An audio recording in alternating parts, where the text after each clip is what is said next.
One. Okay, I'm going to call to order the City of West Sacramento. This meeting is being recorded. Special meeting of the Transportation, Mobility, and Infrastructure Commission on May 24th, 2021. Should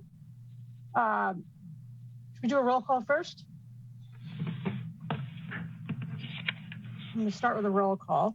In order, I'm Commissioner Zimmer. I'm here. Commissioner Therical. I'm here. Commissioner Cianez. Apparently absent. Commissioner Johnston. Here. Commissioner Lichtenstein. Here. Commissioner Kashpouli. Here. Commissioner Gunn. Appears to be absent. And Commissioner Hastings. Here. Thank you. Pursuant to the Governor's Executive Order N-29-20, members of the Transportation, Mobility, and Infrastructure Commission and staff participate in this meeting via teleconference. To reduce the spread of COVID-19, members of the public are asked to watch the meeting on live stream, and there is a link in the agenda, or via Wave Cable Channel 20, and to submit comments in writing by 5 p.m. on May 24th, 2021. We are going to move on to the I'm going to skip over how to write a comment because it's too late to have one now. We're going to move on to the General Administration Function Part 1. 1A, presentations by the public on matters not on the agenda within the jurisdiction of the Commission. The Commission is prohibited by law from discussing issues not on the agenda brought to them at this time. According to state law, the Brown Act, items must first be noticed on the agenda for any discussion or action. Are there any presentations by the public on matters not on the agenda? Madam Chair, there is none. There is none at this time. Okay, thank you. Moving on to Section 1B, Commissioner Communications. Are there any Commissioner Communications at this time? Okay, hearing none, we will move on to the consent agenda. Item 2, consideration of approval of the minutes of the March 1st, 2021 Transportation, Mobility, and Infrastructure Commission meeting. Do I hear a motion to approve? So moved. Sorry, can you repeat that, please? So moved. Commissioner Therical. Seconded. Okay, I have a motion to approve and a second. All in favor, say aye. Aye. Aye. Aye. All opposed, say nay. The motion passes. Moving on to the regular agenda, we are going to start with item 4 instead of item 3. Item 4 is a consideration of a workshop on the draft West Sacramento Mobility Action Plan. And I'm going to hand it over to Sarah Strand. And thank you, Chair Zimmer. I'm actually going to need to request if our clerk could give me permissions to share my screen. I currently do not have them.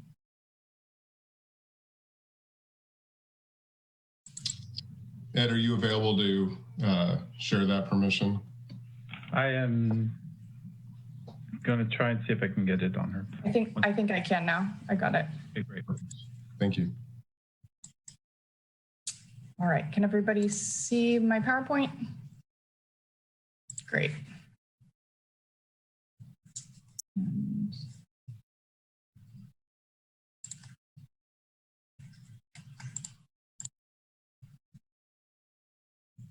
apologies.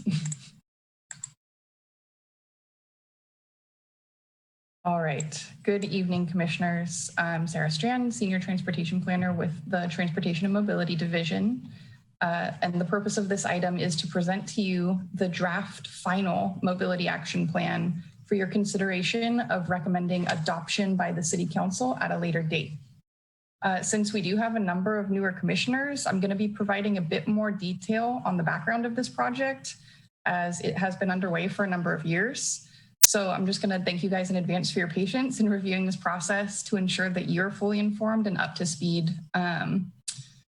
when it comes to considering staff's requested action on this. And then I'll look forward to receiving any feedback and policy recommendations that you might have that you would like forwarded to the City Council for consideration at the conclusion of my presentation. So this project was initiated in 2016 at the direction of City Council when staff was tasked with developing what at the time was being referred to as a public transit strategy or public transportation strategy, I apologize. And that was in response to a range of challenges that our city was experiencing at that time, which included things like growing parking demand management issues in our riverfront areas, just having generally limited transportation options. At the time, it was really predominantly driving alone, YOLO bus, or personal walking and biking. And at the same time, we were seeing the cost of transit go up when ridership was going down. And we had also lost funding for a really critical senior shuttle program at that time.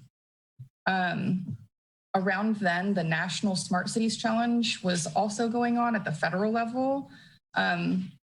And that had prompted our City Council to really push staff to take this on, but also ensure that whatever we did was really innovative and pushing to find those ways of leveraging new mobility and technology to try to enhance transportation for our community members. So in response to Council's direction, staff sought to broaden out the scope of this public transportation strategy effort by considering a broader range of new mobility options that could be considered as part of a diverse mobility ecosystem, so beyond just buses. And the key goals were really to offer robust and equitable mobility options for all West Sacramento residents, while also exploring those opportunities to encourage greater shifts from driving alone over to some cleaner transportation options like walking, biking, or sharing a ride on VIA or YOLO bus. So the Mobility Action Plan concept, or MAP as we call it, was first presented to the City Council in early 2019 as a three-pronged approach, looking at where we could consider streamlining and enhancing fixed route transit to increase ridership and enhance that user experience. Where we could explore the siting and design of multimodal mobility hubs, and developing recommendations for the city on how we can actually leverage some of those new mobility options and technologies to help us get to those more equitable transportation outcomes that we're trying to achieve and just generally improve quality of life for residents. So this project was funded just before that in 2018 through a Caltrans Sustainable Transportation Planning Grant Program. And just one important note to call out here is that the Yolo County Transportation District concurrently applied for and received a grant from the same program to conduct a comprehensive operational analysis of the district-wide transit system, which has more recently been known as the YOLO Go effort. And because of their efforts, staff revised the scope of work for the Mobility Action Plan to taper down that focus on streamlining and enhancing our local network and really put the emphasis more on mobility hubs and those emerging trends and technologies while continuing to work really closely in collaboration with YCTD on their piece of this puzzle. So then in 2019, we completed a competitive procurement process and we selected the consultant WSP as our prime with WRT Design as the sub-consultant who assisted with all of this work. Commission and City Council workshops were conducted in October 2019 to kick off the project and discuss the higher level guiding goals and objectives of the plan.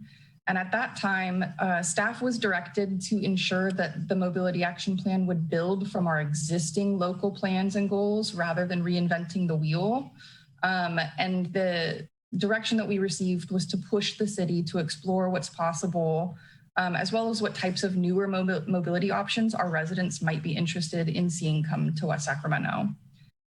And since then, a significant amount of work has been completed, despite some real challenges from the pandemic this past year and a half. The plan was completed over the course of the past 2 years with Commission, Council, cross-departmental, stakeholder, and community input, which I'll review in a little bit more detail shortly. And at the beginning of this year, staff did present a primary element of the map to City Council through a workshop that was conducted in February, in which we solicited some feedback on the proposed mobility hub sites and design criteria. And at that time, the TMI Commission did not receive a presentation yet, just due to the timing of appointments and meeting schedules. However, the same material is going to be covered for you tonight, in addition to the remaining report elements that have since been completed. So any and all commissioner comments or recommendations that I received tonight will be forwarded to the City Council through any formal motion that the Commission chooses to take. So the full map report, as well as an executive summary, were also posted to the project webpage on May 5th.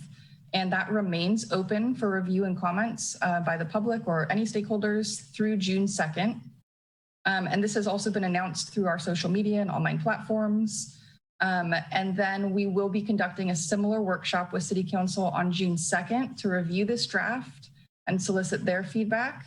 And then pending their feedback, we'll return to request their consideration of adoption at that following meeting, including the integration of any comments or feedback received where appropriate. So what exactly is the Mobility Action Plan? The map, again, it should be viewed not just as a policy planning document, but really as an implementation tool to help achieve a variety of our existing local goals and plans. And the key ones that it's really helping to support are things like our general plan's mobility element, and that's called out throughout the draft document, as well as our age-friendly action plan, which this is a specific action item in that plan that was intended to be completed as part of it. A key policy framework for the map was also derived from the Joint Mayors' Commission on Climate Change. And that was developed, those goals and strategies were all developed concurrently to the kickoff of the Mobility Action Plan, and staff, including myself, participated in that process. So what came out of the Mayor's Commission on Climate Change had direct input and guidance from WESAC staff, as well as our elected leaders and other industry experts and advocates from across our region. And so the Climate Commission report, as you can see on the slide, sets really ambitious goals. And I'm only showing here the section that's focused on mobility from that report. They had two different sections on things like health and resiliency in the built environment as well. But the overall intent was to achieve carbon neutrality for both Sacramento and West Sacramento by 2045.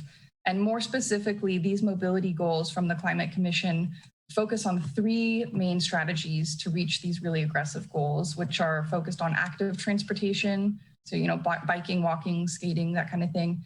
Transit and shared mobility, which is not just buses, but, potential rail solutions in the future, or even on-demand rideshare. And then zero emission vehicles. So things like electrification, hydrogen, fuel cell, that type of thing. So these goals are really serving as the guideposts for the Mobility Action Plan. And it's enabling the city to use this document as an implementation tool rather than reinventing the wheel, as we were previously directed. As you're also going to see in the plan and the recommended actions, the map incorporates these goals directly into its objectives. So similarly, the recommendations from the map is seeking to align with and support the recommendations that are going to be, or have already been, I should say, set forth by YCTD's YOLO Go effort, which among other things is going to be proposing to double the frequency of our intercity Route 42, which is going to also make airport access way more convenient for our residents. And we'll be looking at reducing some of the more poor performing lower ridership bus routes in our lower density areas, where other options like our via on-demand rideshare program are likely to provide a more convenient connection to those higher quality, higher frequency fixed route trunk lines in our area. Additionally, the map should be considered a living document. So it's something that we're going to want to continue to revisit periodically, in part to ensure that the hub locations we've proposed are still aligned as development continues to evolve and transportation patterns change. The new mobility industry in general is rapidly evolving, with things like TNCs, Uber and Lyft, new things coming out every couple of years. It's something we'll need to be continuing to come back to. And so generally, this map also offers something that you can think of as a playbook, especially in regard to emerging technologies, where it's really about helping the city strategize on how and when we want to consider investing in or adopting new mobility technologies or the infrastructure that we need to start looking at to support things in the future. So things like autonomous vehicles or connected infrastructure, vehicle to vehicle communications. And then last, but certainly not least, the map, it's really all about growing choices for residents. So it's about making it easy for folks who live here to seamlessly, fluidly transition between modes and get them where they need to go. So for that reason, the map does not focus too much on the needs or the demand of, your typical internal combustion engine, private vehicle use and the roadways that support those as much. It's really focused on growing other sustainable options beyond what is the already predominant mode on the road today, and making sure that that supportive infrastructure is available, not just to connect residents, but to make it a viable option. So things like protected bike lanes, sidewalks, improving safety, providing electric vehicle charging stations so people can actually buy EV cars, that kind of thing. So as we have reached the completion of this draft mobility action plan, there's 3 key outcomes that the commissioners are encouraged to provide feedback on this evening, they're included in full detail in attachments 1 and 2 of your reports. And first, the map sets forth 6 actionable strategies which organize the recommended action plan for the city to advance a smart mobility network. Also included, and what is a really significant portion of this plan, is a very robust mobility hub toolbox, which develops a methodology, design criteria, and proposes locations for mobility hubs of varying scales that are to be considered for a combination of near-term and long-term sites. And then lastly, there's an assessment of smart mobility and technology considerations, which provides an array of thoughts and recommendations around how the city might start to leverage some of these things around, autonomous connected vehicles, or things like mobility as a service platforms or other types of trip planning apps, in order to just, generally enhance that quality of the transportation system well into the future. So before I jump into start discussing the mobility hub recommendations, I also just wanted to provide a brief overview of some of the other work elements that we did complete that helped get us to this point, including our existing conditions assessment and the community engagement efforts. But first, I did also want to highlight that this project has faced some pretty significant challenges in the past year that should be kept in mind. So as you all know, the COVID-19 pandemic had really unprecedented and uncertain impacts on transportation behaviors. The rates of walking and biking were at all-time highs, and we're still kind of waiting to see the extent to which telework may continue for many people in the foreseeable future. In March 2020, what was planned to be our very first in-person outreach event had to be canceled the same week that everything went into lockdown, along with 10 in-person mobile pop-up events that we had planned to occur across all different neighborhoods of the city in that springtime period.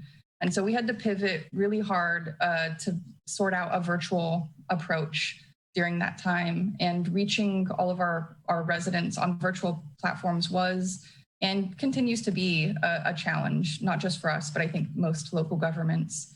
And so similarly, having conversations with those residents that we were able to reach during that time also came with some challenges, because a lot of people were uncertain about their transportation behaviors and preferences at that point in time. So they were now traveling in ways that they hadn't traveled before the pandemic. And a lot of people didn't fully understand how their behaviors might be changing after the pandemic, and as we're starting to now return to the office and the school and other major trip generating destinations, some of those things still remain a little bit unclear. That all being said, though, we did end up completing a number of community engagement events, including a project kickoff event in July 2020, which was a virtual presentation, including some polling questions and Q&A.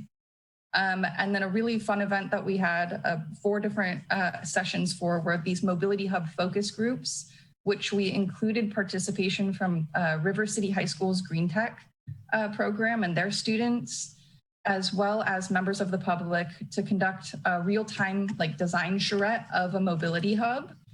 And then a citywide survey was also deployed from August to October that solicited more than 300 different residents' feedback on their current transportation choices, their ideal transportation choices, and what barriers were keeping them from being able to use those modes more often. And there was definitely some key themes that emerged across these efforts. Many residents were emphasizing a really strong desire for safer walking and biking infrastructure that people of all ages and abilities can use for shorter trips or even longer intercity trips to get into downtown. And there was a really big emphasis from most folks that we talked to on needing to ensure especially seniors and younger children are accommodated in those infrastructure considerations.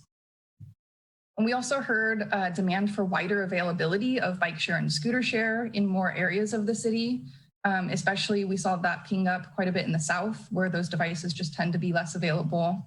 And there were just a lot of concerns generally related to the reliability and frequency of transit, some of which we expect will be addressed with that forthcoming implementation of YCTD's YOLO Go recommendations. And then there was general roadway safety concerns that were cited throughout the city, but especially along those higher speed and heavier like freight traffic arterials, such as Jefferson Boulevard, Sac Avenue, Harbor Boulevard.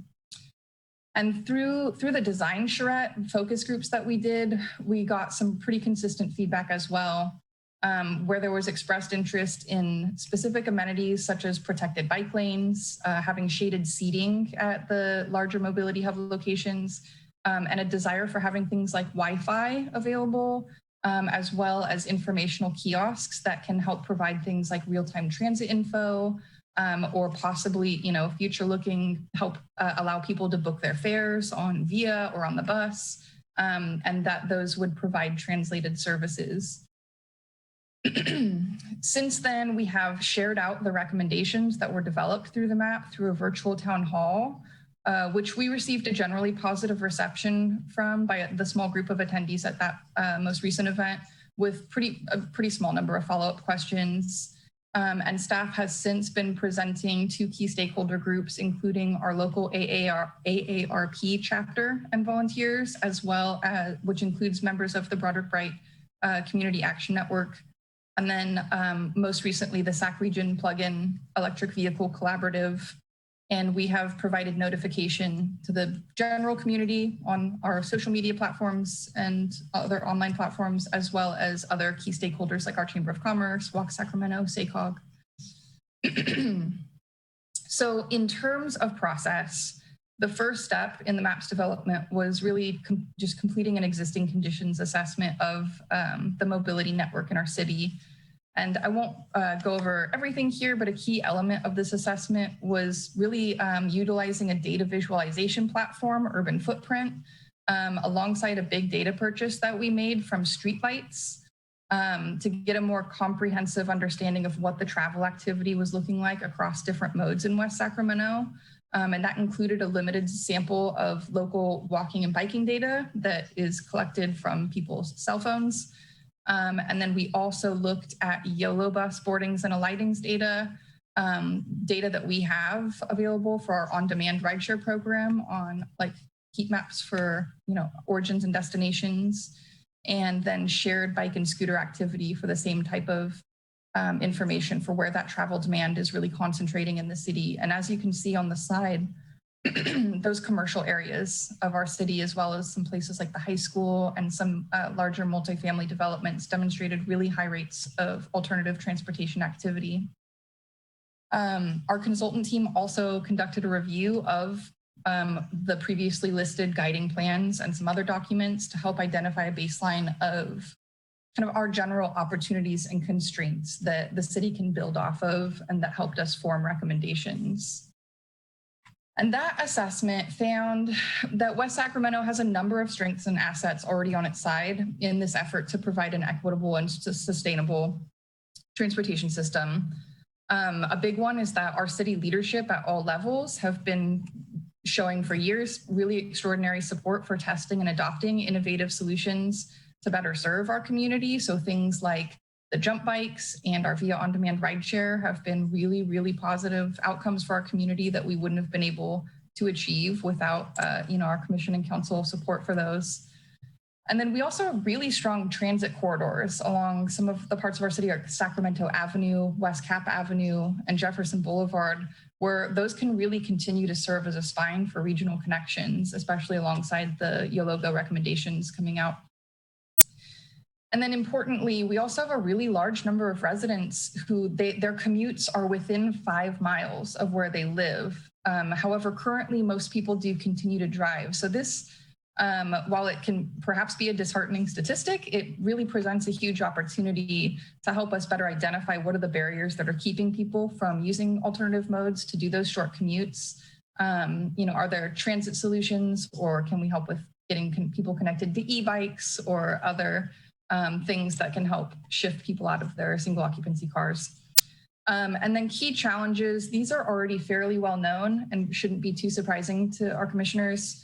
A lower density spread out development pattern, especially in our South, makes it just a lot more challenging for folks to use things like active transportation and shared modes, in large part due to the increased travel time, but also safety concerns. And there's a lot of physical barriers that bisect our city that really limit that north-south travel. So things like our deep water ship channel, having limited bridge crossings, freeways, slicing through, as well as railways. And then additionally, our city has a concentration of gaps in our bike and pedestrian network in some of its key social justice areas in the north, where residents tend to depend on walking, biking, and using transit more than other areas of our city. And so that's an area where we're really actively working on addressing these challenges, but it also presents a significant opportunity to ensure that our investments get prioritized where people have the most need. So what exactly are mobility hubs? The concept of mobility hubs is really about making it easier for community members to have access to ample choices in how they get around. And we achieve this by providing this convenient and affordable menu of strategically located transportation options at hubs throughout the city. And then we also ensure that those connections between the hubs are providing safe and supportive infrastructure. So the first step that we took in developing our mobility hub strategy included a completion of some case studies and best practices review, just to make sure we were learning from other cities who are already dipping their feet in the water on this, and things that we could consider, testing and exploring in our concept. From there, we developed an approach to assessing the city for, in terms of suitability. So trying to narrow in which locations we should be focused on. And there is additional detail on this process in your report, so I'm not going to go into too much detail. But generally, we narrowed it from a citywide scale to a neighborhood scale, and then finally to the site level scale. And at that citywide scale, there was multiple composite metrics that were looked at, which included data on things like what is the land use context, what's the transportation demand look like across different modes. And then we also looked at a number of different social equity and environmental justice metrics. And from there, we also looked within the neighborhood zones to try to identify what are those key destinations, as well as what are the logical connections between those destinations and more interior, residential neighborhood areas. And then lastly, we began to really drill down at that site location level and started to consider some more granular variables. So things like property ownership, what existing mobility assets are already on the ground there today, like bus stops or micro mobility hubs, and then looking at the supportive infrastructure. So are there already low stress bike lanes or trails that connect? And at the site level, we also developed some key design criteria or programming considerations. And the overarching components of any mobility hub were broken down into 3 different categories. So looking at that core transportation, so the most vital, consideration of a mobility hub, but then also looking at the activating and supporting land uses, and the cultural context. So thinking about things, like wayfinding and other design considerations. And the site recommendations also heavily considered where do we already have naturally occurring hubs and mobility options on the ground today, where we can just add to them to create more robust hubs with fewer additions. So for example, our existing community center that is also our primary transit center is practically already an existing hub. So then, in addition, we developed a typology system to categorize the mobility hub recommendations. And this typology system serves multiple functions, foremost by creating a hierarchy for scale of the hubs, with regional hubs being these largest and most robustly programmed, that they're intended to provide those longer trip regional connections. And they are intended to act as destinations in and of themselves. So again, like our community center. And the other end of the spectrum goes down to what we're terming micro mobility hubs, which are aptly named because they're kind of the lightest touch and smallest scale hub that are literally as simple as introducing a bike share and scooter share docking station alongside, closing sidewalk gaps or closing bike lane gaps in a neighborhood, just to make it easier for residents to walk or bike, start their journey from home to get to a major destination. And then micromobility hubs, they're really also focused on closing that first and last mile gap to transit. So, making it easier for folks who live on the interior of a neighborhood to maybe hop on a Lime scooter and go ride to a larger hub that has local or regional transit access. And then the local and neighborhood hubs, those exist on that spectrum in between these two bookends. Alongside these typologies, we also broke the recommendations out into near-term and long-term recommended sites. So the long-term recommendations are identified that way primarily because they're either contingent on future development occurring. They may require additional community engagement to lock in where things should really be sited or need a better understanding of what those communities' needs are. Or it might require additional coordination with private partners, for instance, if it's on a private property. And then furthermore, the mobility hubs, they can grow as needed over time. So these don't need to get implemented all at once. We can incrementally, add amenities over time. For instance, we can also transition a secondary hub today into a more robust primary hub if the land use merits it in the future. Or say if regional transit connections are introduced all of a sudden. And then last but not least, once operating at the site scale, the project team worked to really try to balance the coverage of the city in terms of a network with equity. So trying to make sure that we're ensuring that the folks who really rely the most on active and shared modes are getting really well served by these hubs, but also wanting to make sure that we're siting hubs in areas, even though they're not demonstrating higher use of those modes today, citing them there to hopefully encourage shifts over to those other modes and make it easier for folks to use them. So then lastly, there was an amenity matrix that we developed. So you can see this pulls all the concepts together and it starts to provide those design guidelines or programmatic recommendations that are illustrating what are those key amenities or components of a mobility hub at each scale that are recommended. And these are really just guidelines. And in reality, each of these hub locations are going to present different constraints when we actually get on the ground. And we'll have to consider them in the full design and implementation phase, including that additional community feedback. However, this matrix just gives us a really good baseline for what ingredients are needed to make a hub successful. And so with all of this pulled together, we were able to identify 44 proposed mobility hub locations across these 4 typologies. And I'm going to jump in to give you an overview of those. So first, again, our biggest, largest scale regional hubs, they are intended to serve as regional connection points, offering that full range of transportation options and supportive technologies to make trips seamless. So again, our community center / transit center is the best example that we have today of an existing regional hub. However, adding simple additions like getting EV chargers installed, adding Wi-Fi for people waiting, adding things like smartphone charging kiosks could really help enhance the user experience there. And that location already has a ton of other recommended features, our fixed route bus service, we have bike share and scooter share parked there, we have curb space that accommodates via pickups, as well as it's adjacent to a really rich combination of community resources. So City Hall, the community college, the library, and so on. The other major site that is proposed as a regional hub is our Joey Lopes Park, actually, and it's similarly programmed. It currently is served by bus, it has car share, it has future planned EV charging stations that are coming in. And this is going to serve as a really critical hub in our city in the future with the construction of the Sycamore Trail Phase 2 overcrossing and phase 3 extension that we recently received grant funding for. So very exciting stuff there.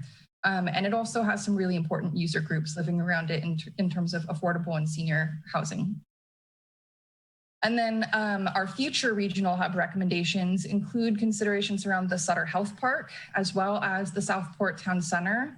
However, these recommendations, we're identifying them as long-term because they're really still dependent on the outcome of ongoing planned light rail and other high-capacity transit that are being considered for connections to these areas in the future. So our local hubs can be differentiated from regional hubs because they don't have regional transit serving them. They really only have local routes for connections within the city, but they're still focused at those destinations that have higher demand. So places where a lot of residents have shown dependence on shared and active transportation modes for their regular trips. And by really leveraging that strong spine of our existing transit service at these locations, as well as our micromobility offerings like bike share, scooter share, as well as our supportive bike and pedestrian infrastructure. So where we have the low stress network already building out in our city, this is how we're trying to create more accessible hubs for transportation at this local level. However, some of these locations also offer opportunities to address deficiencies in the micromobility network or in the mobility network through the introduction of a mobility hub. So, you know, for instance, I'm going to discuss this further a little bit later, but that the location at Arteagas at Jefferson and Sacramento Avenue, that many of you may be familiar with that location. It lacks sufficient sidewalks, it lacks bike lanes, it has a lot of underutilized space that could potentially serve as a mobility hub. And local hubs, they're really focused along those high demand corridors in the north. But they also propose some key locations in the south, such as, you know, some of the major multifamily developments like our Savannah apartments, where we just see a lot more use of transit, of rideshare, of bicycles.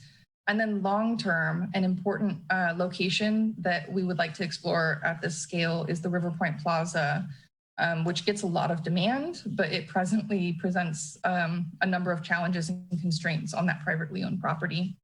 And then additional community outreach is definitely needed to understand some of the best locations for these local scale hubs in the Hobson and Bright area. And then lastly, there's long-term development that we do expect in the Pioneer Bluff area, as well as things like our future Native American Heritage Center. Those are probably going to offer really excellent opportunities to build out more hubs, but we're just not there yet. So then dropping down a slot to, you can see as we get smaller in scale, the recommended sites grow in numbers. And so I'm not going to read every location on here, but the biggest takeaway here is that the neighborhood recommendations really begin to transition into less active land uses and less transit focus, and more of a focus on active transportation connections between neighborhoods, as evidenced in the name, and connecting with the nearby, like, you know, smaller shops, services, and amenities. And this really aligns with what we pulled out of our suitability analysis by trying to co-locate these hubs near things like multifamily residential areas. We were seeing higher rates of alternative transportation use, but also locations like parks, recreation centers, trail connections, school connections.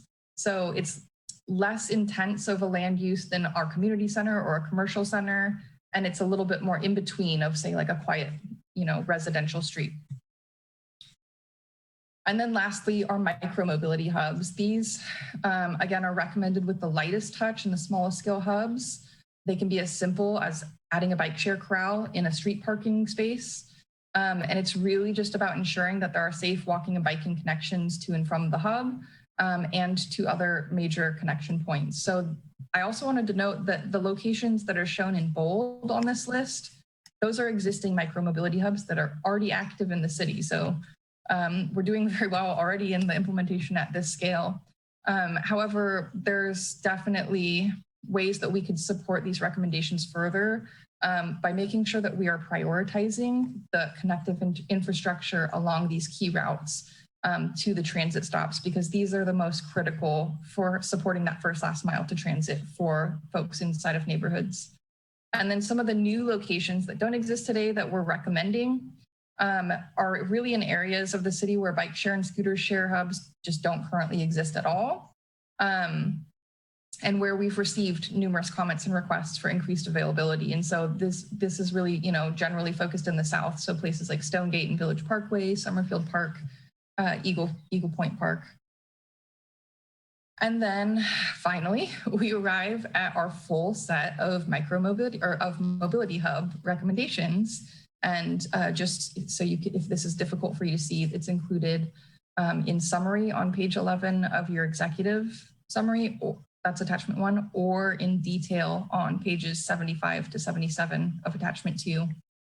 In review, this represents a total of 44 proposed mobility hub locations. 31 of those are proposed for the near term. So, the roughly 5-year kind of time frame. And these locations were identified through that site suitability analysis we conducted, but with additional consideration also given to the transit connections to our existing and planned bike ped infrastructure, whether that hub is acting as an origin or a destination point, and whether the recommendation is adequately balancing that equity and coverage equation. And then just for your notes, I'm not going to dig into it because it's a long list, but the specific amenities that are recommended for each of these locations, it's broken down in a matrix on page 77 of the full report.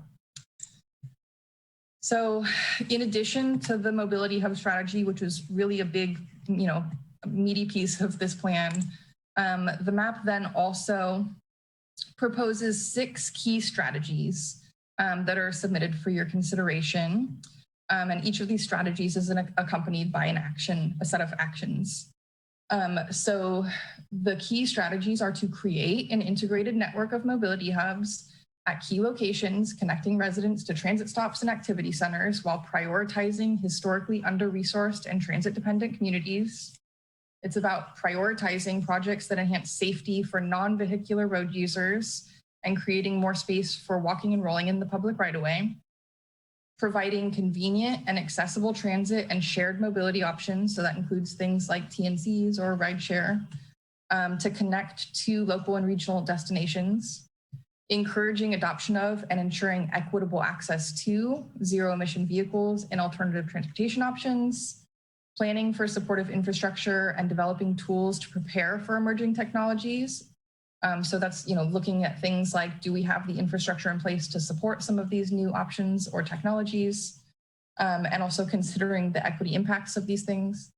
And then advancing supportive policy frameworks that can really reinforce our goals and values and guide future investments with that focus on social equity. So considering things like, how do we evaluate projects and prioritize our capital improvement projects when it comes to transportation to make sure that we're investing in neighborhoods that really need these improvements the most. Excuse me. So for each strategy, you'll have noticed that there's also this set of recommended actions that are included in the map, and this is intended to help the city advance our goal of having a smart, sustainable transportation system. And due to just the sheer volume of recommended actions, I'm not going to read them all off to you, but I have selected just one of the strategies to serve, as an illustration of what's included in full detail on pages 97 to 110, the last chunk of the full report of attachment 2. And this example that I chose, it's related to encouraging ensuring equitable access to zero-emission vehicles. And as you can see, the section provides a review of where the city's at today, what efforts we have already undertaken towards this goal. And then it's followed by recommended actions that we should consider pursuing to continue making progress on this front. Additionally, each action item that is listed, it's reinforcing those goals and strategies set forth by the Mayor's Commission on Climate Change. And those are highlighted with an MC icon next to them. So it's making it very clear how we're directly helping to implement and achieve those goals alongside our forthcoming climate action plan. And then the recommendations, they range pretty widely in terms of scope, from specific capital projects, such as, installing more EV charging stations, to things that are a little bit more about information gathering to make more informed decisions. So conducting additional plans or studies, for example, getting a better grasp on what our electrical capacity is across the city so that we can do more long-range future planning for getting transitioning a much larger percentage of our population to electric vehicles. And then policy considerations, things like looking at our building standards to make sure that new developments are planning for electrification at a larger scale. And then in regard to implementation, the city has already been pretty busy concurrent to the development of this plan, getting to work on a lot of these strategies. And we're really well poised to proceed with a lot of the action items from this plan. So as I've mentioned a number of times, the YOLO Go recommendations have been adopted by the YCTD board, and we'll be moving forward with implementation within this year. Our on-demand rideshare program was actually an early implementation action of the map to begin testing and piloting, bringing on new options that incorporate technology to improve transportation for our residents. Our micromobility permitting program, which is for bike share and scooter share, has grown significantly from 1 operator to 4. And we recently updated our ordinance to include an incentive program that can offer a modest fee waiver for those operators who are willing to work with us at the city to ensure that they maintain devices at these mobility hubs so that we have some leverage to make sure that this works. Gig Car Share has expanded their number of locations already in the city, and we've worked with them preemptively to make sure that some of those sites being considered are at some of our key mobility hub locations, such as Joy Lips Park. We will be taking on a significant wayfinding signage installation, which is a really important design component of helping to connect people at mobility hubs in between them. And then in terms of bike ped infrastructure, we have been and continue to be really successful. We had one of our best years ever this year in terms of receiving grant funding to continue building out our low stress bikeways, with getting the Sycamore Trail funded, with getting funding for a complete streets plan for Sac Avenue. And we've also, we should be hearing back within the month on another grant that we submitted to Caltrans for a sidewalks and transportation equity program that would enable us to do a citywide assessment of, we don't have sufficient data on where our sidewalk gaps and like the quality of our sidewalks are throughout the city to be able to really package those as projects and prioritize them. So that will be vital. And then we also have a little over $2.5 million from a SACOG grant that we are in the process of rolling out right now with installing EV charging stations throughout the city. So we're about to release an RFP for the design of about 8 different sites on city-owned properties. And we're going to be hoping to partner increasingly with our freight stakeholders in the region to get as much charging infrastructure as we can in the ground in the next 2 years. And then last but not least, something in between a partner document to this and an umbrella document to the map is our climate action plan, which our community development department is continuing to work on and should be having that wrapped up towards the end of the year. So in terms of next steps, as I mentioned before, this draft is available for public and any comments through June 2nd on the webpage that is listed. We'll be taking a similar workshop as we did today to our city council on June 2nd, just to solicit their feedback. And then pending their feedback, we'll be taking it back on June 16th to request them to consider adoption. And following adoption, the biggest next steps are really going to be about strategizing what are the priority actions for implementation,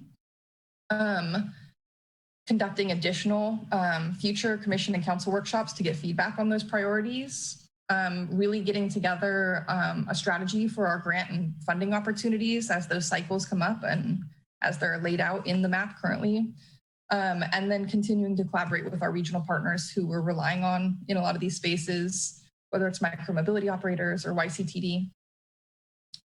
And so at this time, I would like to transition to the workshop component of this item. And thank you all again for your patience, since this has been a lot of time and effort going into this plan. And I've listed a few just like prompts or questions for you to consider here.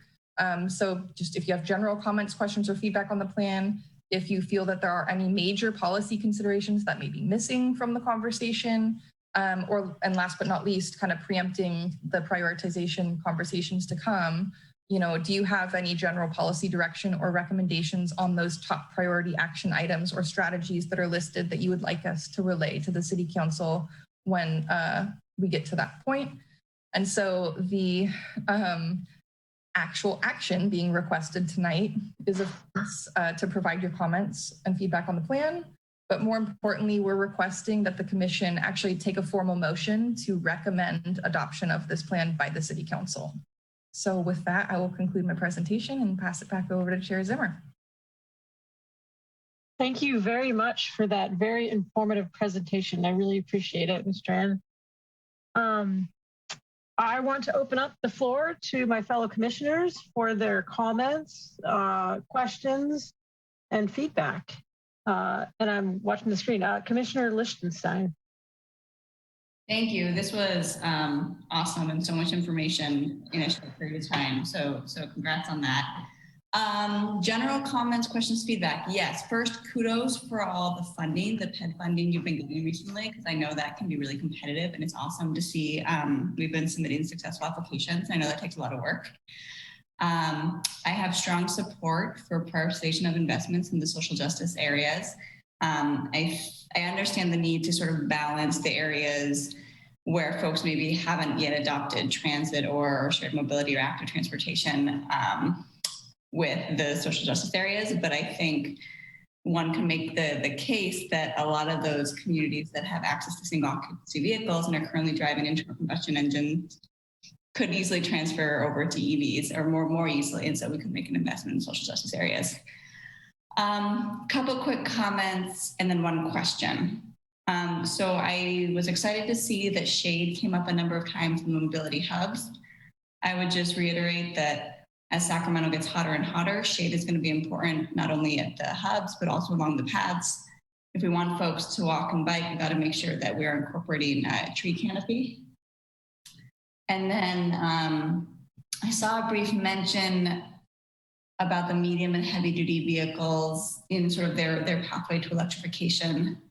Given the distribution centers and warehouses in West Sac, and this is sort of outside the realm of mobility, so I won't spend too long here, but working collaboratively somehow to kind of push us beyond what CARB already requires and work with industry to figure out how to make that happen faster.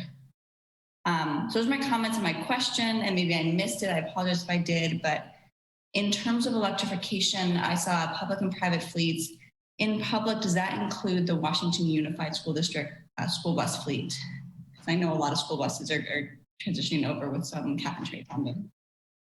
Their fleet decisions do not fall under the authority of the city, but they have been making some really good progress on that. And we do work to the extent possible to, we push grant opportunities their way whenever they come across our table. And they've been working really closely with their quality district on advancing that. They've been really aggressive about going after grant funding. So, but they're self-contained in terms of those decisions.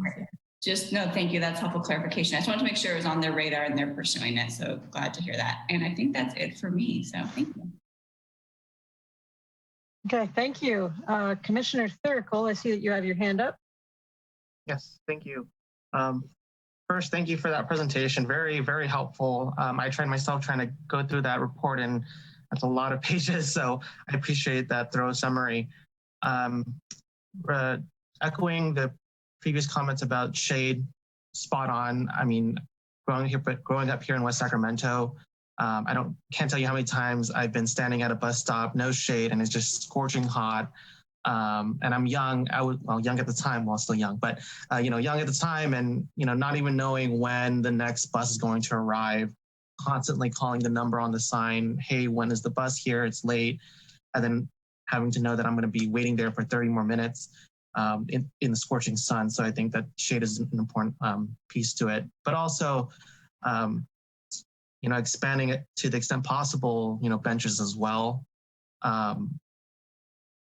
Waiting out there in the hot sun, at least having a bench there to get off my feet while I'm waiting would do, a lot of work, especially if I'm, for those who spend the entire day commuting, to the stores, to multiple stores running errands, you're going to be on your feet all day. having a bench to sit on at a bus stop goes a long way to help you kind of re-energize. I had a question on the report that I saw. Let me see here if I can find the exact page. Page 28, as it relates to traveling in West Sacramento today and transit access to employment. The data on the map, just curious to know if there's a way to share this data in a different kind of way, because when I see within 15 minutes and then jumps all the way to within 60 minutes, to me, I automatically think there's a lot of overlap there, and it doesn't really segregate the data and tell you exactly where the location of those areas that take longer to transport to versus shorter, because it overlaps within the map. So if there's a way to identify specifically in those areas where it may take longer versus where it may take shorter. And then what else here? And then just to bring it up, I feel like in my opinion, the use of micro mobility plans like the bike shares and the scooters, I love them. I think, I don't know if it's within our jurisdiction to add it into the plan, but I think it should at least be addressed a little bit, the idea of citywide broadband. Because, I mean, to get to the scooter or the bikes or to use the VIA, you have to have phone, you have to have service, and it uses GPS, program on your phones. You're going to have service. And if you don't have reliable service, then you're going to miss your VIA because after 5 minutes, it's gone, right? Or you just can't unlock a scooter or can't unlock a bike. And if the GPS is going haywire and your service is going haywire, maybe it locates you outside the area of service, and now you're getting charged $25 when you were in the service the whole time, right? So I think if there's some way to add that in there or to mention that that is something that needs to be looked at in order to ensure equity across, all users. And I think that's pretty much it. Thank you.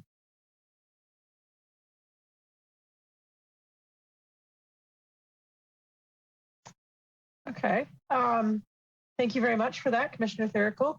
I thought I saw Commissioner Johnston. Do you have a comment? I do. Thank you so much for the presentation. I can very clearly see all of the work that went into this presentation tonight and throughout the last couple of years. My comments and questions are really related to how the infrastructure for active transportation, specifically pedestrian safety, will be maintained moving forward. Because if you look at the infrastructure for pedestrian safety right now, it hasn't been addressed. So I have serious concerns about what measures will be taken moving forward, because there's a significant gap between what has been practiced and what is being proposed. So I'm not really sure that I have the faith that it will be maintained moving forward, because that's not the case right now. Secondly, I didn't really see this mentioned, but with different modes of transportation, what does the protection of wildlife look like as this plan moves forward? I'm not really sure if that was a part of the plan, if I missed it, but we obviously have a responsibility to the land that we live in here. So I would just like to reiterate that that should be a standard element of whatever moves forward. And lastly, I know you mentioned speed limits, which I was really pleased to hear. But again, right now, there's not a lot of enforcement of speed limits, especially in the Southport area. So that is a direct correlation to what pedestrian safety looks like. So these plans are great, but there hasn't been a lot of action in terms of safety to date. So that's really where my concerns lie.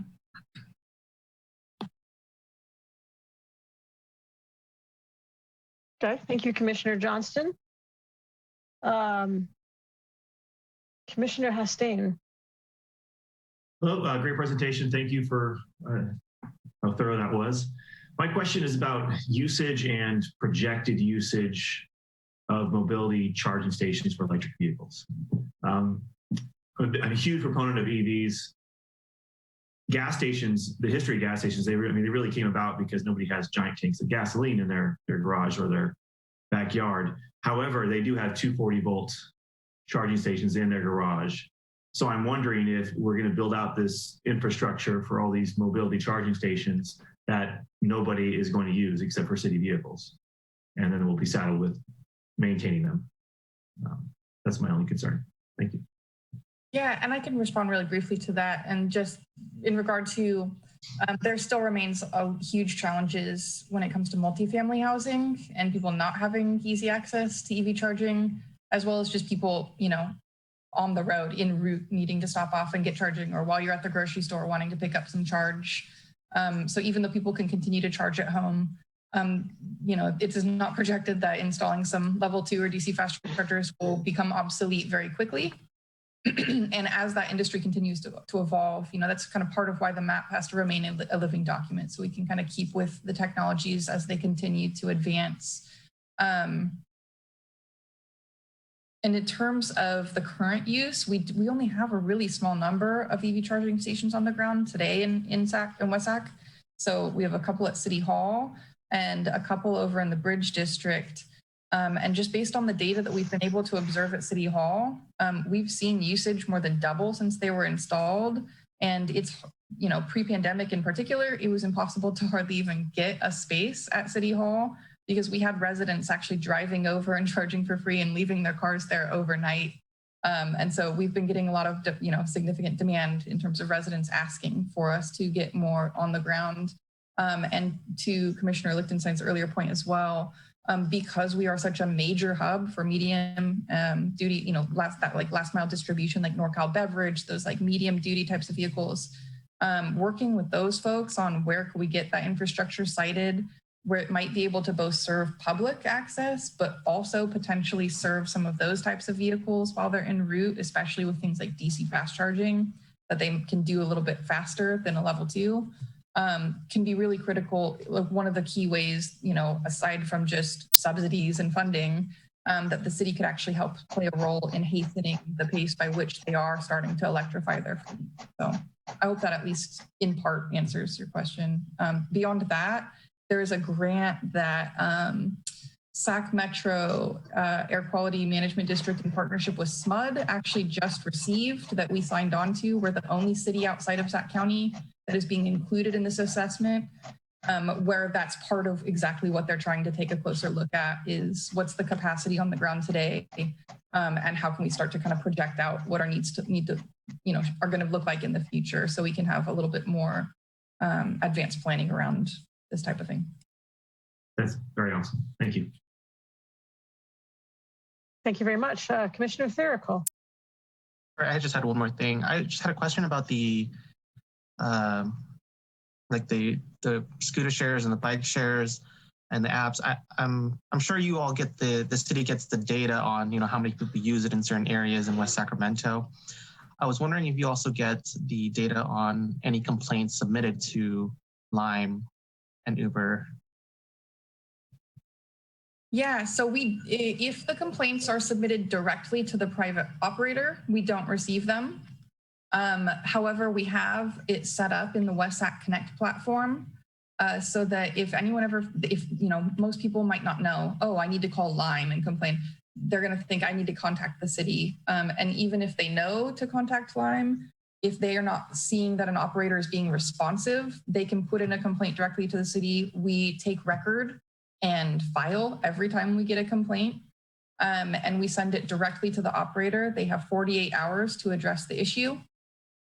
So we keep it all in a log. And then in terms of usage data, we only just at the start of this year with the update of our ordinance, we're able to, we did a small procurement of a software platform so that we can actually intake the data from all 4 of these different operators to be able to start to see it's not granular data, it's aggregated to protect user privacy, but it gives us the ability to, yes, see those overall trends of where are those origin and destinations that people are primarily concentrating the use of these, and then what, also really important information from that, what are the routes that they're taking? So that can help us to prioritize where infrastructure improvements may need to be focused, because everyone's using South River Road for some reason, right.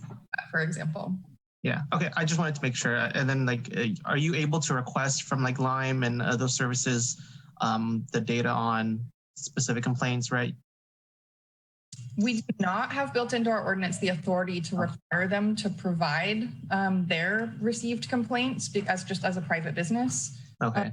But it's something that we could potentially request if there was interest and see how they respond. Yeah, just from like a quality control area, like because if I'm a user of the Lime or Uber and I'm complaining to them about it not working, I'm not thinking to contact the city to hold them accountable. So I'm wondering how many complaints do get submitted and the city doesn't know about it, right? So it's kind of a quality control thing that I just don't know if that's something that should be added to the plan or just something that should be just addressed separately. This is Jason McCoy. It should be noted, as Sarah did bring up, we're working directly with private businesses. So these are not government, don't have the same level of authority to request that they provide certain data. But we have worked hard to, work with them to get as much data as possible. But there are going to be limitations to what we could get out of a private organization or should get out of a private organization as well.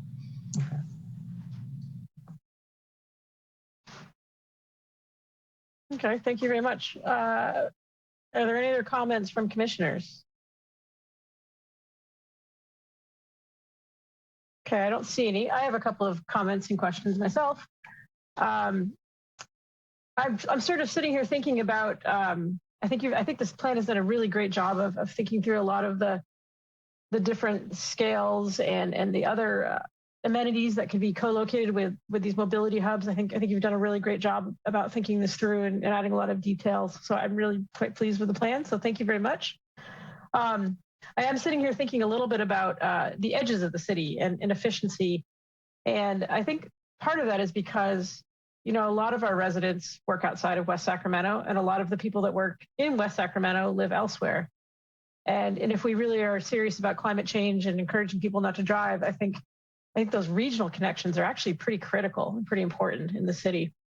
And the first thing I sort of am thinking about are the new bridges that are being planned. I mean, some are in the near term, and some of them are maybe 10 or 15 years out.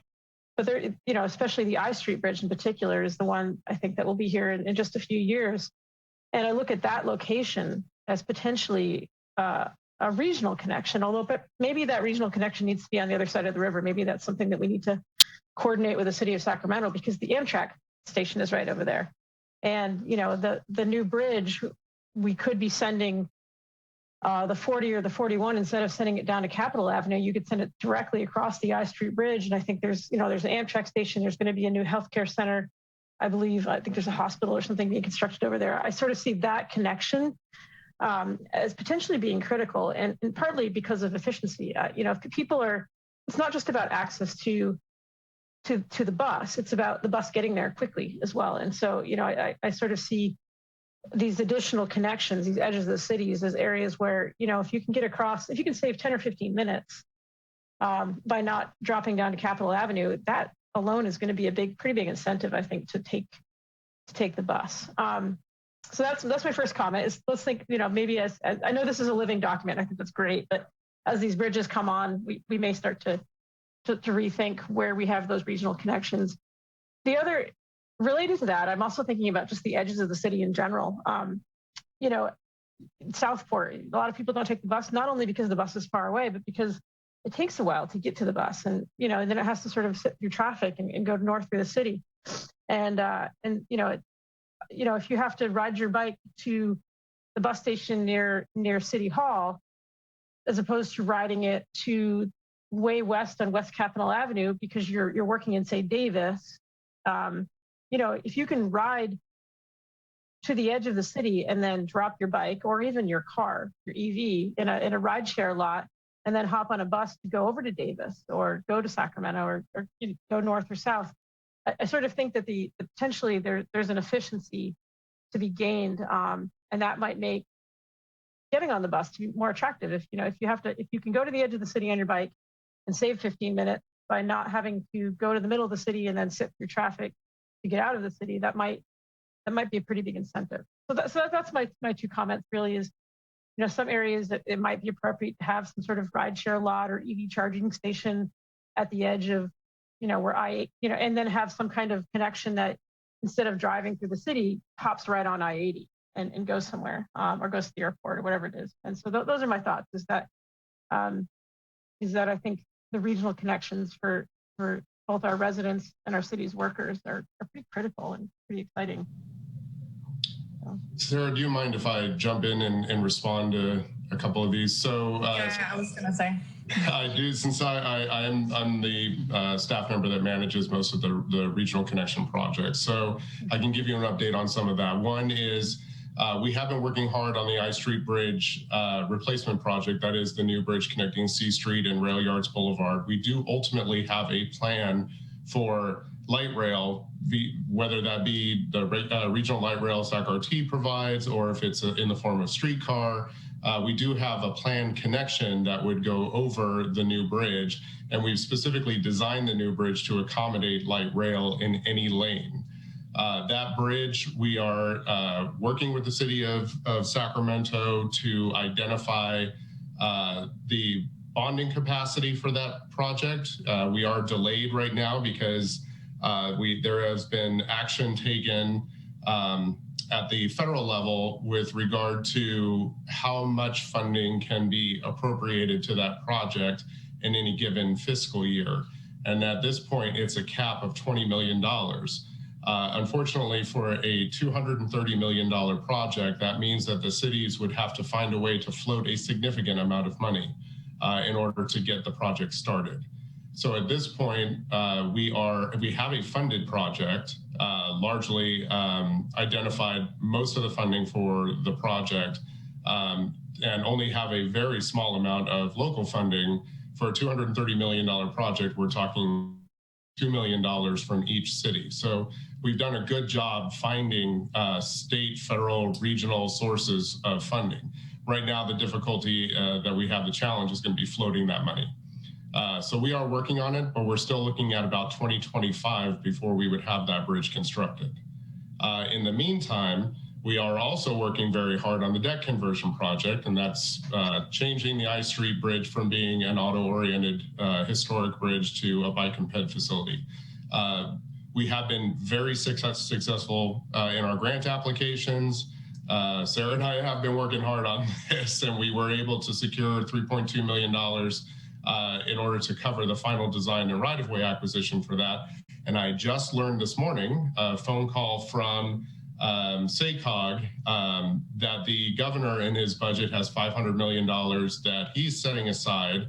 If the budget is approved in its current form, then it's likely that prior ATP applications, which this was one of them, could receive full funding. So that would mean we would receive funding for the entire construction of all 4 ramps, 2 on Sacramento side, 2 on West Sacramento side, which was estimated around $25 million. So we received a score of 88 out of 100 on that application. The cutoff before, I think, was 90 or 92 was the score. So we would just have to hope. I did a little back of the napkin calculation, and we would just be squeaking by with the $500 million.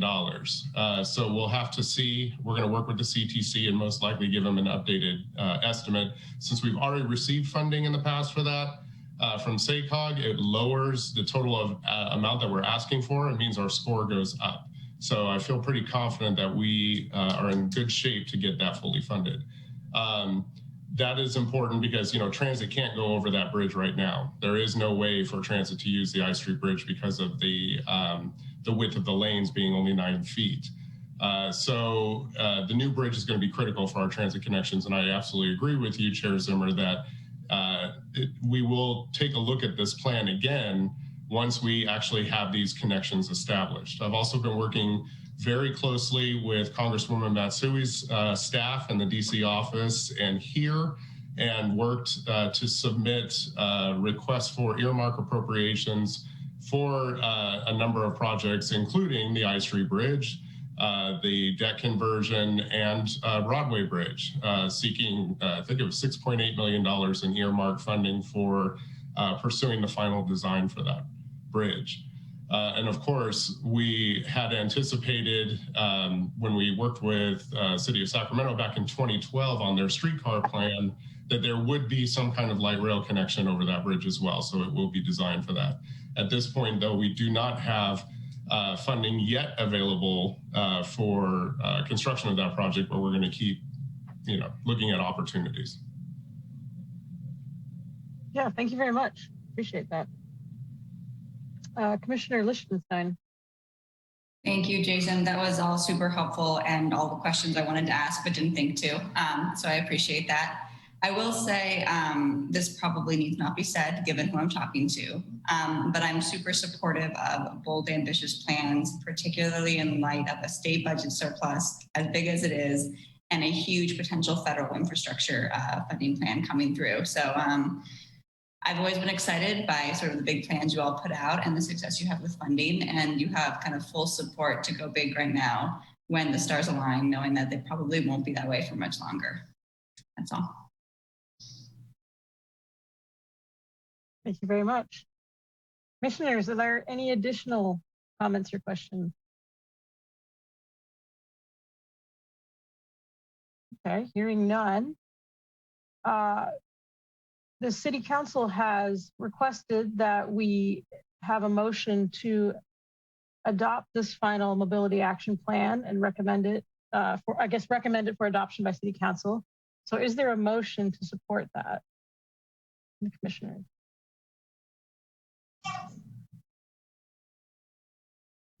So Move to adopt. Okay, so Commissioner Therical, I think motion to adopt. Is there a second? Second. Okay. All in favor say aye. Aye. Aye. Aye. All opposed say nay. Okay, so the motion passes. The Transportation, Mobility, and Infrastructure Commission recommends the City Council adopt the final mobility action plan. And incorporate. Madam Chair, this is Eddie. Can I get who's second? I think it That was me. Commissioner Hastine. Thank you. Just to clarify, though, because I see it in the agenda, it's alongside the comments that we all made, right? We didn't say that in the motion, but that's a given, correct? Yeah, I'll be providing a summary of the comments received, but if there are specific comments that you guys unanimously want me to include in the recommendation, then you should call those out now. Otherwise, I'll just be doing my best to summarize what I heard this evening. Commissioner Johnston. I would like to request that my point about the current state of pedestrian infrastructure, how that will be maintained in the new plan moving forward, will be addressed, please.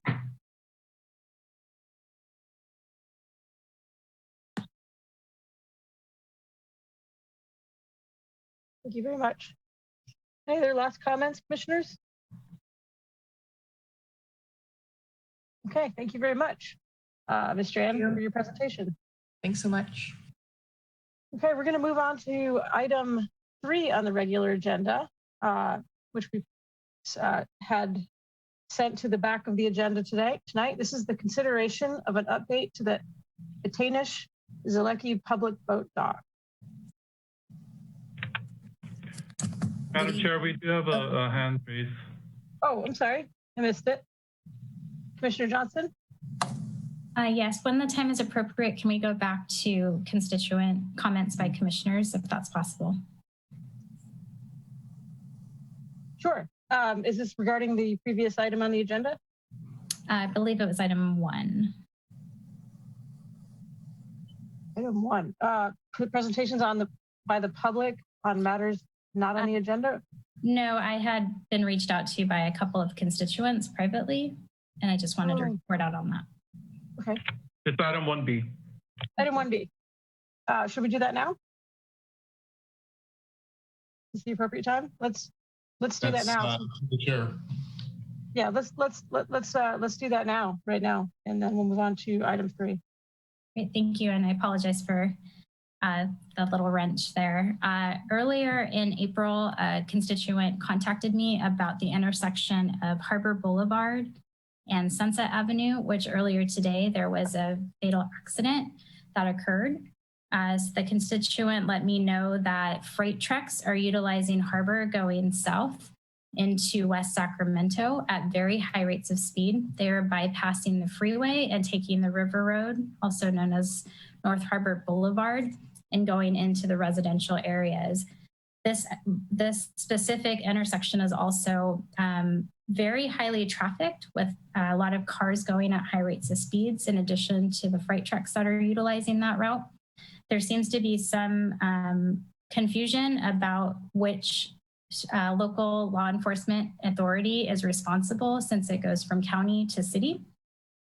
So that is one point of concern for a specific resident and that resides in that area.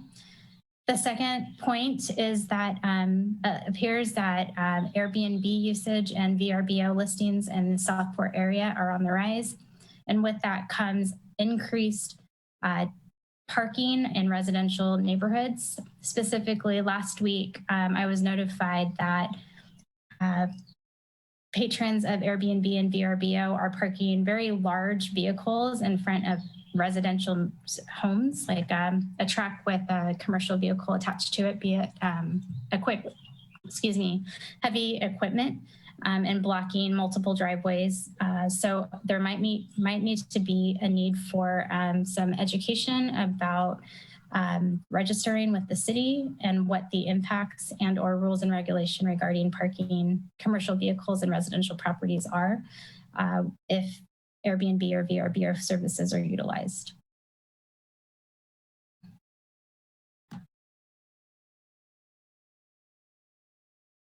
Okay, thank you very much for that. I don't believe we can have a discussion on that at this time since it was not on the agenda, but we could request to have one at a later meeting and perhaps at the end of the meeting if that's something you would like to request. Commissioner Johnston, go ahead and do that. I would like to request that. Thank you. Okay. Well, commissioners and Madam Chair, I'm going to be providing some clarification on what items can be specifically requested. They must be related to certain policy considerations. So we'll discuss that when it comes time for city staff report. Thank you very much, Mr. McCoy. Commissioner Therical. Yeah, thank you, Commissioner Johnston, for bringing that up because I totally forgot that I also received communication from some members in the community.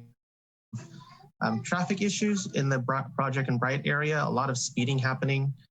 I think just recently we actually had a car accident there as well, someone speeding and then crashing into a building. So, you know, I think it's great that we can have an agenda item at a future meeting to talk about this and see what we can do or what the city can do about solving these issues. And then as soon as I can find the email and complaint, I'd love to share it with city staff as well, if that's possible, about the specific concern.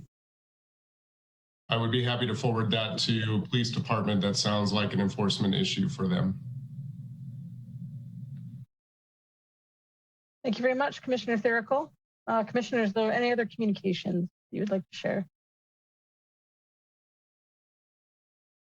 Okay, seeing none, we will move on to regular agenda item 3, consideration of an update to the Etineshe-Zaleke public vote doc. It's the Etineshe-Zaleke public vote doc. Yeah. Not an easy name to say. Good evening, Madam Chair, Vice Chair, and Commissioners. My name is Erin Rivas, and I'm the Parks and Recreation Business Manager, and I'm here this evening to provide you with an update on the new public vote doc at Riverwalk Park called the Etineshe-Zaleke public vote doc. The naming of the doc was part of a collaborative effort with the City of Sacramento. The two cities developed a National Endowment of the Arts grant proposal called River Crossing, with the intent of creating a plan for public art and an art experience that would connect the two cities through a joint art installation that would communicate their respective visions. As part of the project, a call for artists was issued for the purpose of naming the doc. As part of the project, Joshua Sofair, an artist from the UK, and his piece, I want to communicate with you, was selected. The art piece is composed of 2 sets of navigational light boxes, one on each side of the river, the Sacramento River. The naming of each dock was selected by a panel of judges.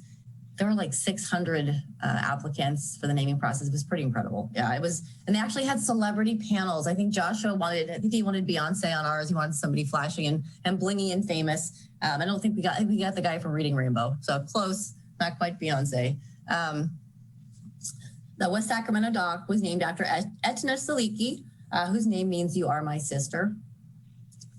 The new public boat dock was completed in February 2021 and includes a 372-foot long floating dock, a 25-foot by 60-foot berthing dock, and a 235-foot long debris deflector. There's a total of 25 tie-up cleats. It's set up for a side tie. There's 25 side tie-up cleats along the floating dock, and then the berthing dock itself has 6 tie-up cleats. It's kind of weird. I'm not a boating expert, but it's got like some rubber deals for cruising and parking, I think. I don't know. But we went out and numbered them. So it's 1 through 31. So we kind of identify the different tie-up cleats, and it will help with the regulation. The new dock was funded in part by a grant with the Department of Boating and Waterways, more specifically the Boating Infrastructure Grant Program, Boating Infrastructure Tier 2 program. The grant program requires that the city provides some additional regulation of the dock use. So much of the existing municipal code is significantly outdated. And with this additional need for regulation, the funding actually for the dock was from the tax paid by the people that buy these larger vessels, the 26 feet or longer than non-trailable vessels. So it's geared primarily for them to provide transient docking no longer than 15 consecutive days. So we had to actually prorate a portion of it with the smaller vessels. But we also had to have a mechanism for reinforcing the regulations, and the municipal code didn't really allow for that. A lot of the initial municipal code was that which was adopted upon incorporation in 1987. We sort of assumed it from the county. So park staff, me, worked with economic development, with the parks, with the police department, with the city attorney to update the existing municipal code to provide for some additional regulation of the boat docking facilities, activities in the Sacramento River, as well as identifying a mechanism for enforcing activity along the Sacramento River and clarifying kind of who's in charge for regulating these different activities. There's like the long-term anchorage permit, which deals with dropping anchor in the actual river, and there's berthing permits. So there's different kinds of enforcement and different kinds of activities that we need to be able to regulate. Back in April, we took a first reading of Ordinance 2105, which updated the city municipal code relating to the regulation of boating and the use of boat dock facilities in the jurisdiction of West Sacramento. The second reading took place on Cinco de Mayo, along with the consideration for Resolution 21-28, which had to deal with fees associated with waterfront activities. So the book of fees was updated to allow for overnight berthing permits. We're not charging for day use. Overnight, I think the hours are between 6 a.m. and 9 p.m. So any overnights out in the off season, which would be, I wrote it down. Let's see, it's $24 a night for the off season, which is Labor Day through Thursday before Memorial Day, and $34 a night during the summer, which is, I guess it's going to start this Friday. So it's the Friday before Memorial Day through Labor Day. Yeah, so like I said, day use is going to be free. The berthing permits will be incorporated into the city's existing parking enforcement. We have a contract with the city of Sacramento to do the parking enforcement. So they're going to be helping regulate those permits. Let's see, and we're also, I'm going to show you the video. The Economic Development and Housing Department worked with the local yacht club to put together a promotional video for the dock. It's really cool. And it highlights the artwork. And I'm going to go ahead and see if I can share that with you right now. And I think I can, let me try to share my screen.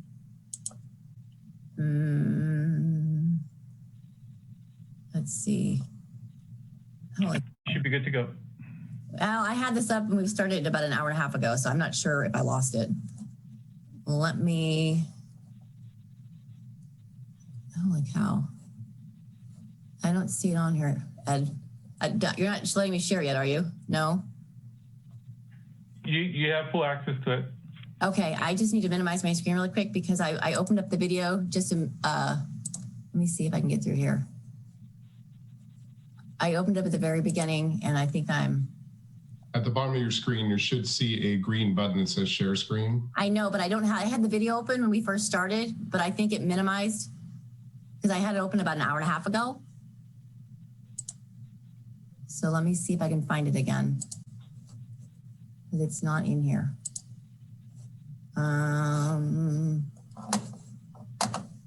It's not allowing me to do it. Let me see if I can go through.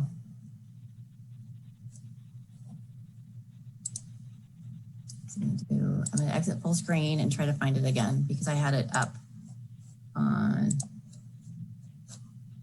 I apologize. I did have it open. Let's see if it'll open up the. Here, I can get it. Okay.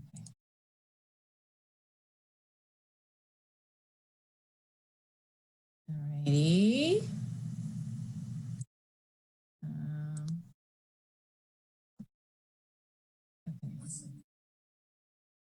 Hold on.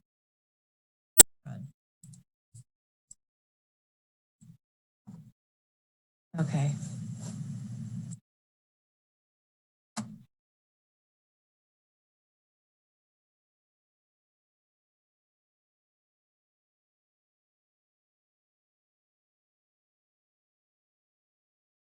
All right, let me try this, see if I can do it. I don't know what's going to do it. I think I may have screwed it up. Is it the same video on the city website? It is, and I had it full screen, and now it's not letting me do it. Aaron, if you could provide the link to the commissioners, and then we could just have them view it. On their own? Okay, well, but you go ahead and do that. It's a beautiful video. I'll share the video with you. It was supposed to stream, and I had it working earlier, and for some reason, it's not opening up now. I don't know if anyone, I mean, that concludes my presentation. I will send you guys the link. Does anyone have any questions? The skylines, and it's even an easy stroll to a river cascade. Oh. Something seems to be playing. In the background. I know I opened it up. Oh, sorry. I'm watching it on my end. Oh, well, I would. No, can you share your screen with me? I can open it up. I don't know if it will open up. It won't do it. You can watch it on our own time. Okay. Does anybody have any questions about the doc use or access? Commissioner Lichtenstein looks like she has a comment. I have a question, and I apologize. I know nothing about boats, so this is going to be a very basic question. I believe a couple of years ago, may have been when Sacramento was doing their visioning exercise for Old Sac, I'm not sure, but there was talk of a cross-river boat or gondola or small vehicle service. And then when I saw the new dock come in, I naively thought that's what it was for. I stand corrected. And maybe you don't know this, maybe you're not the right person, but I'm curious, has there ever been consideration of using the docks for some sort of transit for individuals across the river, aside from just these large vessels docking? Mm-hmm. And again, I know nothing about boats. No, even in the application, we talked about having something like they used to have the river otter taxi. That would be super cool. I think as it stands right now, the river otter taxi or something, a smaller vessel would probably have to use the end portion, which is I keep calling it ineligible uses, but it's uses for the vessels that are smaller than 26 feet in length. If it's a big one that provides that service, it can go wherever it wants. But I know that's something that we've thought about. Definitely having something like that, having that connectivity with the city of Sacramento. We've been working with Scott Ford and the downtown partnership and really talking about activating the riverfront, because it's kind of like having, we're in the same neighborhood, we're on the same street, we're just two different sides. So start creating sort of a uniform experience on both sides of the river. The municipal code is something that fell into, I did the grant application years ago, and then it kind of fell into my lap. And then the municipal code update also fell into my lap. And I reached out to the city of Sacramento for guidance. And it's funny because it sort of flipped around and we've sort of taken the lead on it. And now they're looking to us for guidance, which is kind of cool. But it's really exciting. They're super excited, kind of overwhelming, a little over scary. But the city has needed this for a very long time. And so we're looking forward to seeing how this all plays out. Yeah, thank you very much. Commissioners, are there other questions or comments? I have some questions actually.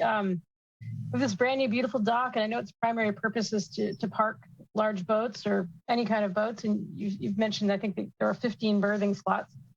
But my question is about access and security, perhaps. Right now, every time I've gone by, the door has been locked, and it's nice to have parking for boats, but I don't know if boats are going to be there all the time. It would also be nice if the residents of the city or people walking by have the opportunity to walk on the dock or use the dock. And of course, I understand there may be some security concerns, and if it's really busy, maybe you don't want people fishing off the dock. But if it's not busy, or if it's during the daytime, are there any plans to allow people other than boat users to access the dock?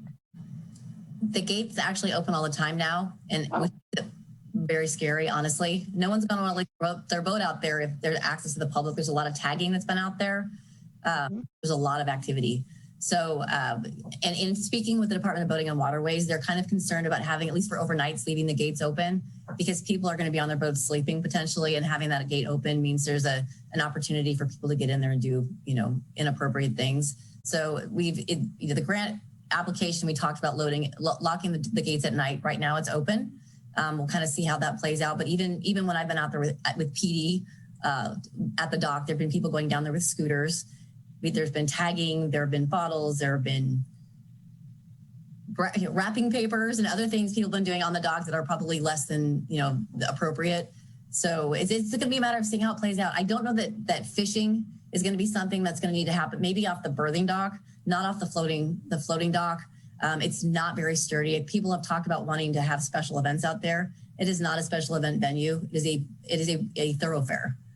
It's meant for tying up boats like a parking lot, getting up and getting out. And right now it's very popular with male sea lions. So fish out there would be so significant competition. There's at least two right now. One of them I was able to persuade to get off. The other one gave me some lip. And there have been people out there taking selfies. So we're just gonna have to see, how this plays out. Well, thank you. I think that's a great way to go about it. Let's see what we can do, and hopefully it works out. How do the boat owners get access or get off the dock if it's locked at night? I mean, is there going to be like a kiosk? You buy your ticket and then you put it on the windshield, or how does that all work? Yeah, Larry Lee is working with, which should have been the person that probably brought this tonight, but is the guy who's in charge of parking and issuing berthing permits. So it's right now, Park Mobile is up and running. It's the app that you use for issuing parking permits in the city of Sacramento. The actual machines aren't there yet, but you can use it through your smartphone. At least that's my understanding. I have not used it yet. So you should be able to get in and get out. We were talking about having a mechanism for setting up a passcode at the gate at night. That hasn't happened yet. So right now you're paying to stay over the night. There's no guarantee that the gate will lock. So. And the plan too was to figure out what the use was going to be. I mean, we haven't had anything like this in 10 years. So maybe it's going to be a hot ticket. Maybe no one's going to want to hang out. I have a feeling it's going to be a hot ticket. And so we've been working kind of scrambling, working with parking enforcement, with PD to find a methodology that works, and so that we can maximize the community's, enjoyment of the dock. Are there any plans to perhaps install cameras to address some of these security concerns? Yes, okay. I think that it's hard because I'm working from the parks perspective. So we're looking at it as a parks facility. Economic development is using that. So it's multiple things. It's an economic development tool. It's stimulating the riverfront, increasing property values right there. It's an incredible amenity, but it's also a transportation, amenity as well. So we're touching a lot of different departments. So my understanding is that economic development is looking into an enhanced security system. I'm not exactly sure what it is. It hasn't been vetted with me necessarily, but I know that they're going to want to have some, because they have the art piece out there as well. There's a lot of stuff going on, and having the riverfront is kind of it's a very open space and not easy to regulate. So having that extra level of protection will be a good thing, I think. Thank you. Yeah, I'm very pleased. Thank you for sharing all of that, and great art installation. I think it's really quite inspiring. So thank you very much. Commissioners, are there any other questions or comments? Oh, no, I thought I saw a hand up. Okay. Well, hearing none, I think we can move on to the agenda. So thank you, Ms. Rivas, for your presentation. General Administration Function Part 2. The Transportation, Mobility, and Infrastructure Commission calendar. The next regular meeting of the Transportation, Mobility, and Infrastructure Commission is scheduled for July 5th, 2021. Part B, reports from city staff. Mr. McCoy, I think you wanted to address what could be requested at future meetings. Yeah, well, there's a variety of things I want to bring up. One, for downtown Riverfront streetcar, we are going to be working with Sacramento Regional Transit District and partnering with them on a RAISE grant application. RAISE is the new form of build, which was Tiger. So I don't know if it's a discretionary grant program, federal. We did receive a Tiger grant for Broadway Bridge, you may recall, back in 2014, and that's what we've been operating on for the environmental document since that time. So the RAISE grant is going to be around 11.4 million for the West Sacramento portion. 2 of those cars we would be using for the light rail extension called streetcar. They are going to be light rail vehicles. It's important to note every time I can that streetcar is a form of light rail, and we are going to be extending light rail into West Sacramento vis-a-vis Tower Bridge to Sutter Health Park. So we continue to work with Sacramento Regional Transit to make that a reality. And I will be providing an update, I believe, at the July 5th meeting on the streetcar project. I wanted to do that with this meeting. However, things are moving very quickly and changing. So I want to make sure I give you the most up-to-date information. Again, the July 5th meeting, we are working with internally at the city. I believe in July, we may start having in-person meetings. That is still being discussed. It's going to be subject to whatever policies are in place, whatever regulations are in place for Yolo County. Once all of that is reviewed, the city council, I believe, will make the decision, or it could actually just be our city management to decide when we're going to actually start those meetings. July 5th is right on that cusp, so it may not be this coming meeting, but I would assume that the following meeting for sure will be in person. But I wanted to just let you know that that is being discussed, and we'll keep you in the loop as to whether or not the July 5th meeting is going to be in person. Terminal document for Broadway Bridge, as I just mentioned, it was our Tiger from 2014, the Tiger grant that we got 1.5 million from the federal government on, and matching funds totaling 1.5 million from the 2 cities. We are actually wrapping up that process, and we have a meeting that we're looking to schedule on June 30th, a public meeting for announcing the release of the environmental document. There will be a 45-day review period, and we're actually looking to gain final approval of the NEPA-CEQA document in September. So I will definitely send an announcement out to the commission once we have that scheduled out. That's another one that it's on the cusp, June 30th.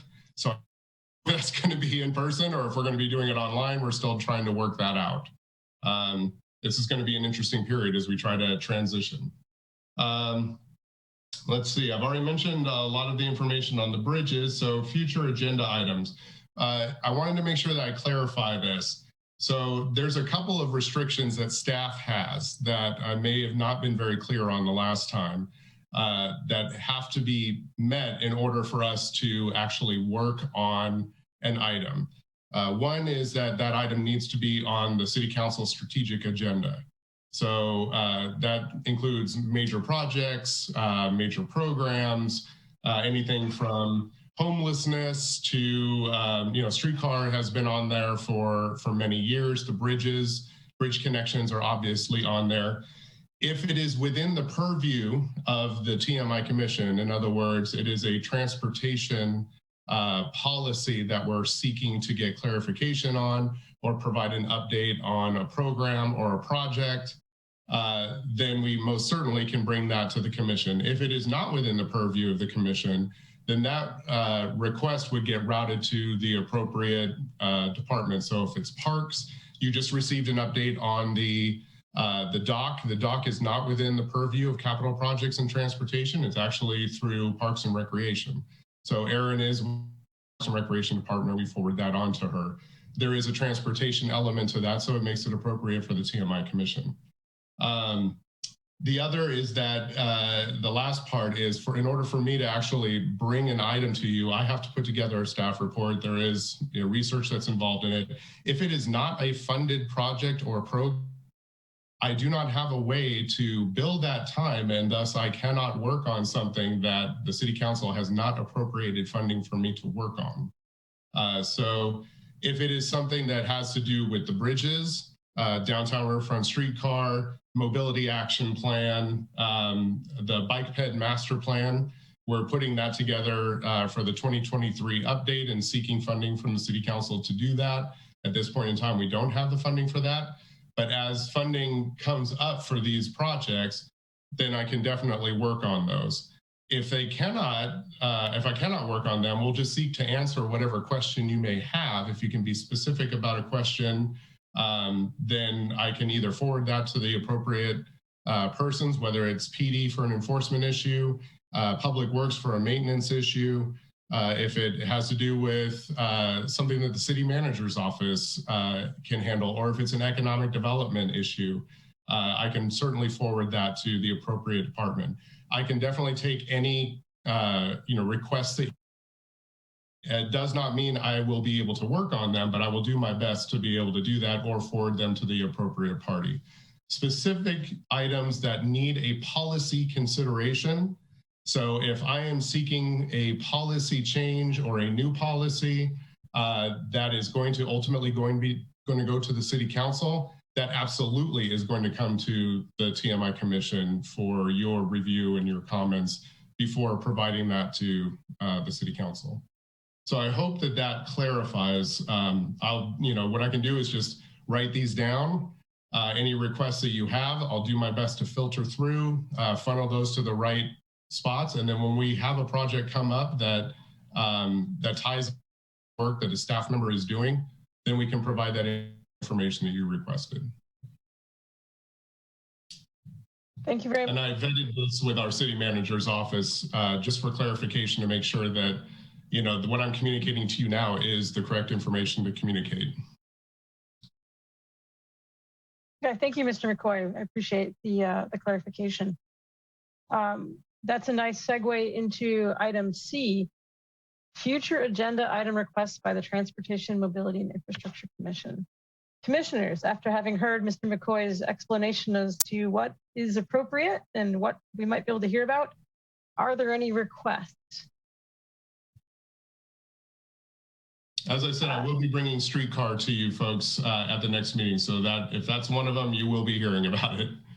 Okay, Commissioner Therical. Yes, I was wondering if we could have a presentation or just provide information on the, I'm just curious about our city budget and how much is spent on our transportation projects and mobility and micromobility plans and things like that. That's just my curiosity. I don't know if that's something that you already have on hand. You can send it to all the commissioners, or if you can provide an in-depth presentation and information discussion to us. You're looking for specifically what the budget is for the city on all transportation? Yeah. Okay, so that would definitely be something that comes from the city manager's office. And I know that our city council is working on the budget. I think that there may be staff reports that are coming forward on that, and I can talk to our capital improvements manager about that. So I'll forward the information to him and then see if I can't get that for you soon. Thank you. Thank you very much. Commissioner Lichtenstein. Yes, whenever you get funding for it, would love the update on the bicycle master plan. I think that's super interesting and exciting, and would love to hear about it when you're able. And I just wanted to confirm on the 5th of July, I know most government staff will get that off as the 4th is on a Sunday. So I just wanted to confirm that is our meeting date and we will be having it. Thank you, Commissioner. This is Eddie. The actual July 5th meeting will need to be postponed to a different time set. I'll work with Jason on making sure that we get another meeting scheduled. I did post it onto the city's website calendar, so it's noted on there as being canceled. But thank you for that, Commissioner. Thank you, Eddie. Thank you very much. Commissioner Thirical, do you have another request? No? Okay. Commissioners, are there any additional agenda item requests? Okay, seeing none. The next item on the agenda is adjournment. Is there a motion to adjourn? Motion to adjourn. Commissioner Hastain, is there a second? Second. A second by Commissioner Lichtenstein. All in favor say aye. Aye. Aye. Any opposed? And with that, the motion passes and this meeting is adjourned. Thank you all very much for your time. Thank you. Everyone.